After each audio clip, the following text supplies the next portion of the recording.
and they knew that there was a Messiah coming, and they were anticipating, they were waiting, and they traveled for miles, hundreds of miles to come. And what did they do when they came? They worshiped. And we've gathered here today to worship our King, to worship Jesus.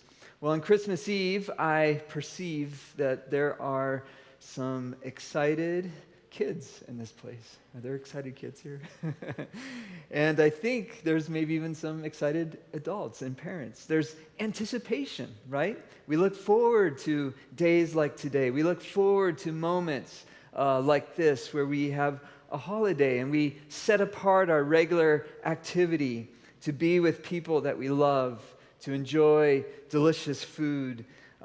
It's a time of blessing. It's a time of generosity, of giving. There's beauty in our decorations and the lights and the trees and the music and the telling of stories and the sharing of memories. There's so much to look forward to. But I also know from my own experience, but just knowing the reality that in the midst of all these good and wonderful things, there's also darkness that creeps into our experiences, into our hearts, into our feelings, into our thoughts. Maybe for some, there's disappointment about different things. And there may even be disappointment after tomorrow about not getting or expecting things to happen a certain way. There's broken relationships, there's hurtful words, there's actions that creep into family gatherings. And for many people, there's missing people, whether through distance or maybe even death has robbed a loved person. So as we come to a day like today, how do we think about both the joy, but also the sorrow, and also these deep underlying things that festivities can't really address? The worry, the anxiety, the fear about circumstances of life or about future things that we have no control of. So what do we do with this mixture of peace and sorrow, happiness and emptiness? How can we truly enjoy the good gifts that God has given without letting or allowing this darkness to creep in and destroy our joy? Because we want to be happy. We want to be merry. We say Merry Christmas, and it's good, it's wonderful, and God wants us to be merry. But I have good news for us tonight. It's about our true human condition, but how God is working in the midst of it. In the midst of that darkness, how He is redeeming and bringing light and life. And He is coming to give everlasting joy, everlasting peace that could never be taken from us. Well, it's a story, it's a grand story with a beginning.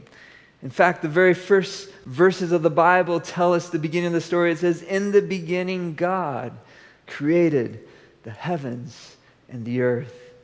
You know, some people claim that this earth just happened, that it was just a random accident, that somehow life is just a product of stardust.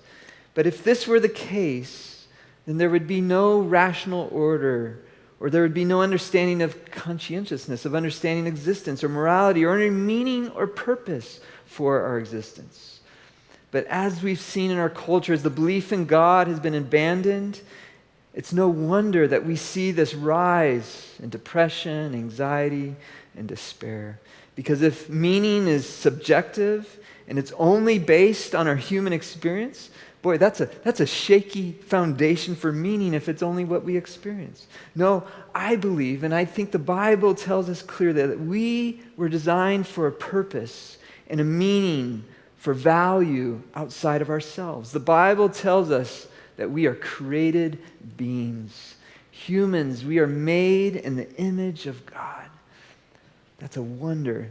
And this is where our value, our meaning, and our true identity can be found. Out of this reality that God created us in all things, that there's order and there's morality and there's rationality, God defines what is good, what is beautiful, and what is true. And I believe this is self-evident. Our founders of our nation said it is self-evident that all things have been made, that we have value, intrinsic meaning, intrinsic purpose. And we believe that even our own conscience speaks of this reality of a transcendent goodness. And as God created all things, it says that in the beginning He separated the light and the darkness.